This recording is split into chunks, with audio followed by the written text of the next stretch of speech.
Lady Louise Windsor, 18, and her younger brother James, Viscount Severn, 14, attended a vigil for the late monarch on Saturday night. Lady Louise's daughter, and eldest child of Prince Edward and Sophie Wessex, joined her 14-year-old brother James, who was the youngest to attend the vigil, to say goodbye to their grandmother.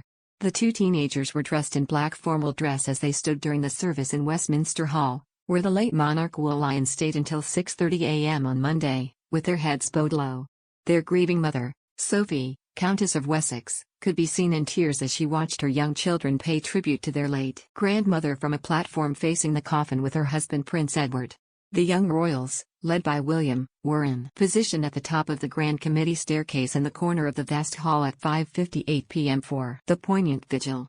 At 6 p.m., the tapping which signifies the changing of the guard sounded and William began walking down the steps, one at a time, followed by Harry, then Beatrice and Eugenie side by side, Louise and James side by side, and Zara and Peter also side by side. Silence fell as members of the public looked on, with the only sound being the grandchildren's footsteps on the stone. Both Lady Louise and James looked emotional as they bowed their heads. The two brothers, dressed in military uniforms, stood at the foot and head of the Queen's casket throughout the 15-minute service. Zara Tyndall and Peter Phillips stood on either side of the Prince of Wales, while Princesses Beatrice and Eugenie were positioned on either side of Prince Harry.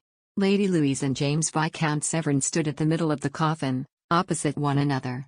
Members of the public continued to file past while the Queen's grandchildren stood guard, with some women wiping tears away from their face as they left the hall. At 6:15 p.m., the tapping sounded and the grandchildren ended their vigil. William led the group away from the coffin, followed by Zara and Peter, Louise and James, Beatrice and Eugenie, and finally Harry. Lady Louise and James' parents, the Earl and Countess of Wessex, earlier met well-wishers outside Buckingham Palace. Edward told the crowd, "I know that my mother would really appreciate this fantastic support." Well-wishers could be heard telling Edward and Sophie sorry for your loss outside the Queen's residence. It comes after the Queen's children, King Charles, Princess Anne, Prince Edward and Prince Andrew, held a separate vigil around her coffin on Friday night. The four royals stood at each corner of the Queen's coffin where it is currently lying in state at Westminster Hall.